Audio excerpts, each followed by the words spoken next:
apprécier la bu baax quoi boobu. Je l'ai bien apprécié. D'accord alors ci leneen loo xam ni bëgg naa ñu dikk ci muy coow déclaration de patrimoine bi nga xam ni le président de l'Assemblée nationale yëkkati na ko. ay mesures yu bëri la du boobu rek quand même bi nga ko déggee dégg naa aussi tey le ministre de la justice nee na nañ ko élargir ba ci le président de l'Assemblée nationale ak le premier ministre lu jëm ci déclaration de patrimoine ak lu jëm ci fonds politique yi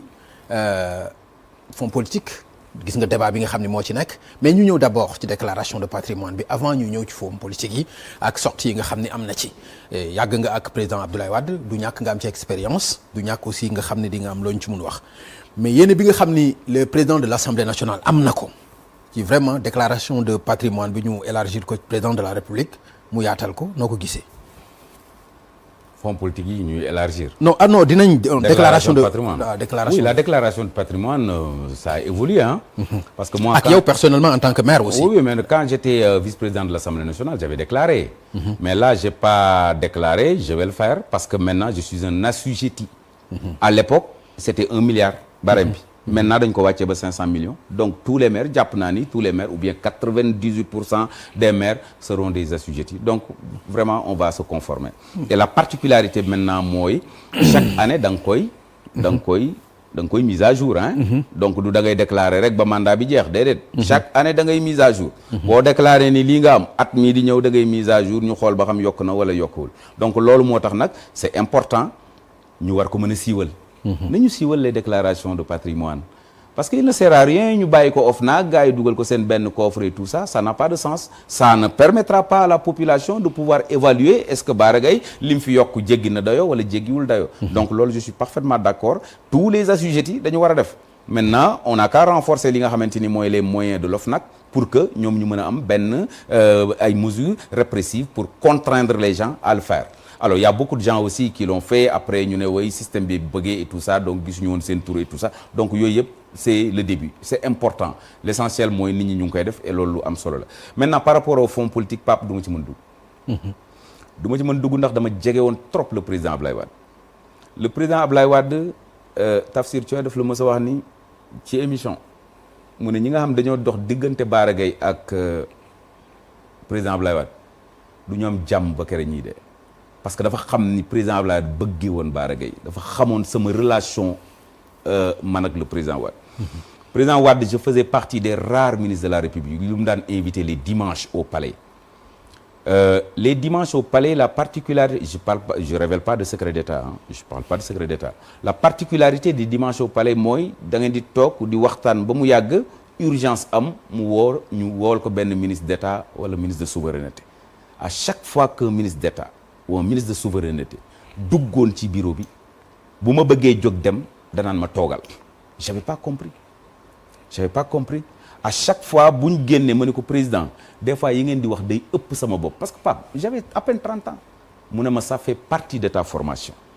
donc xam naa ni nga xamante ni moom la daan gérer ànd nañu Makka muy gérer yenn mbir yi ñu toog Sénégal mu gis li muy gérer ànd nañ feneen mu gis li muy gérer ay fonds politique bu ñu yaakaar ni benn kees bu ñu lay tegare pour nga jël di may Pape Ngagne wala ngay may Bara Gaye wala ngay may ñeneen état dafa am ay relations yu mu séq ak le voisinage am yu mu séq yoo xamante ni ci wàllu secret d'état am yu mu séq ci wàllu sécurité yoo xamante ni tey buñ ko fi toogoon di ko détailler mara détail moo tax même bi ma nekkee Yewwi je n'ai jamais accepté de discuter bi ma nekkee Assemblée nationale je n'ai jamais accepté ñuy discuter li nga xamante ni moom mooy le budget de la défense ñun ñoo ko fa njëkk a instauré waa Yewwi xam nga rek sunu législature ni mu meloon ñu ñëw ñu ne non ministère yëpp la ñuy wax man leen attention de Senghor à Macky Sall en passant par Abdou Diouf et Abdoulaye Wade on n'a jamais discuté ces budgets là parce que ki nga xamante ni moo toog dëkkam di déggu ñu ne ko budget wu défense au Sénégal tant de milliards la tant de oto la ñu am tant hélicoptère la ñu am et tout ça moom mën na xam fan la fragile pour mu war bu la war a mën a attaquer. Je n'ai jamais été d'accord avec le groupe parlementaire de Yewwi Askan Wi ñi ko daan imposer pour ñu discuter ko musuma ci woon d'accord donc dafa am yoo xamante ni nit waru ko di lëñbët ba ci biir. Donc vraiment fonds yi nga xamante ni mooy. d'accord les non man laajuma la ci benn secret c'est-à-dire man li ma la ciy laaj mooy ci li nekk ci place publique bi loolu laa bëgg ñu aborder ko maam ci sa xalaat laajuma la ci vraiment benn secret c'est-à-dire li ma la ciy laaj mooy dama dégg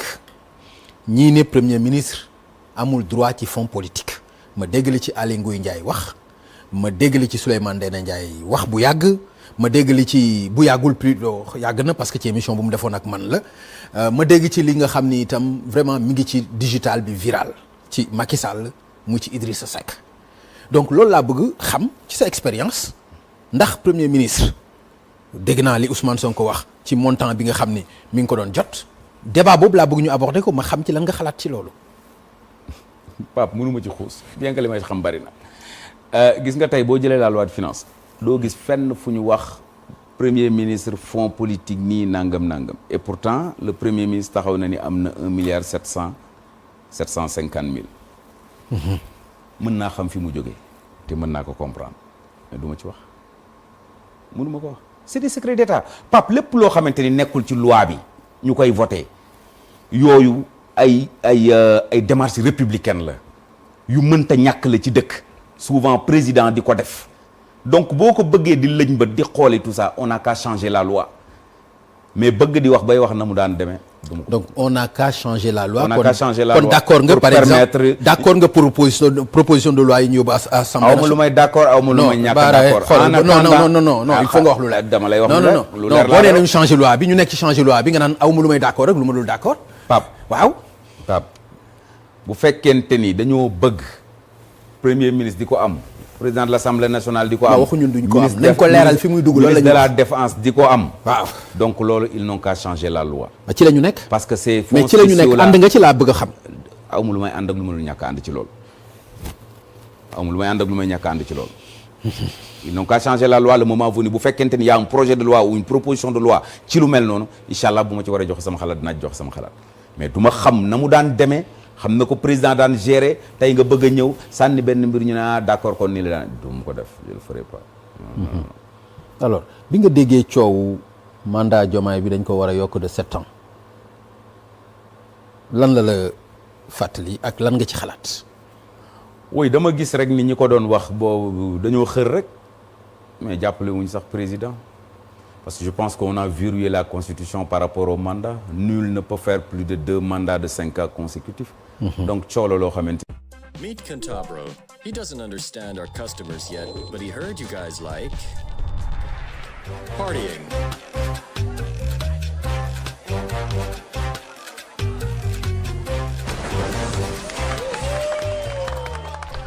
Cantabro, cloud hosting for you, whoever you are. kenn xamul li xewal ak l'essentiel mooy defal li nga war a def rek. non ci loolu la ñuy wax kay. voilà ci loolu la ñuy wax mooy li ma wax. liñ naan xawma kan kenn du ko woo ci nguurum soow nous sommes des hommes politiques.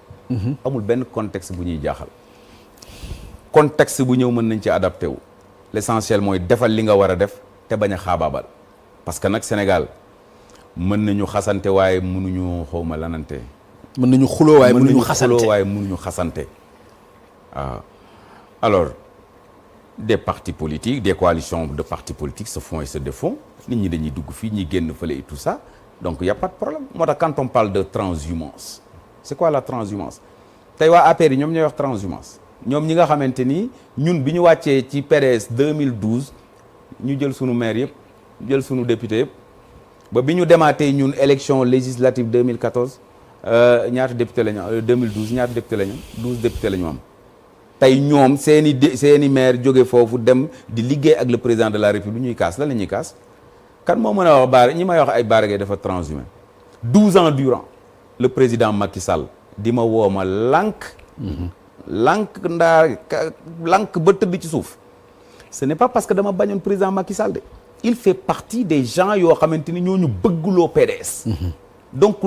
ñàkkuma fa woon dem ndax dama ko bañoon mais j'avais promis au président Abdoulaye Wade que tant que mi ngi en politique du ma am beneen carte de membre parti politique man maa ko waxoon loolu président Abdoulaye Wade président Macky Sall. mais lu tax nga changé ci. changé wu ma ci parce que tout le monde sait que ni le président Abdoulaye Wade gëj na wax ci politique bi ñu kàmbalee Bara Gaye parce que en réalité Sénégal dafa xaw a doy waar pourquoi nit ñi du ñuy def gëstu yu mel noonu Abdoulaye xam nga kañ la gëj a wax ci politique biñ ko ne dàqal Bara Gaye en tant que numéro 2 dàq ko ci parti bi mu ne leen du ma ko dàq ci parti bi comme bëggatoo leen ko indil ngeen ko ay problème lenn laa koy mën a xam nga ban statut laa mujjee am ci PDS conseil spécial du secrétaire général national ba démb ba tey jii nii bu ma dugguloon kiiraay su ma neexee bu ma demoon jëlaat ko ñiy wax nii na dañoo xamul sax li ñuy wax donc président Macky Sall moi woo na ma 12 ans durant nanguwuma dem c'était pas parce que dama ko bañoon déedéet mais dama jàppoon ni waruma woon mën a ànd ak moom Abdoulaye Wade mi ma àndal ba mu daanu nii duma ko woon bàyyi diggante bi yaa xayti Bara Gaye dàq nañ ko PDS am na fa ay problème amul beneen carte de membre parti politique créé wul parti politique am jàpp ko ñaari yoon gàllankooram président de la république créé lu bees ni ko kaay ñu liggéey nit ñi naan dañ transhumé bu fekkee loolu mooy transhumance moi je suis un adepte de la transhumance waaw. D'accord alors laaj naa la léegi lu jëm ci opposition bi gis nga taxawaay bi nga xam ni le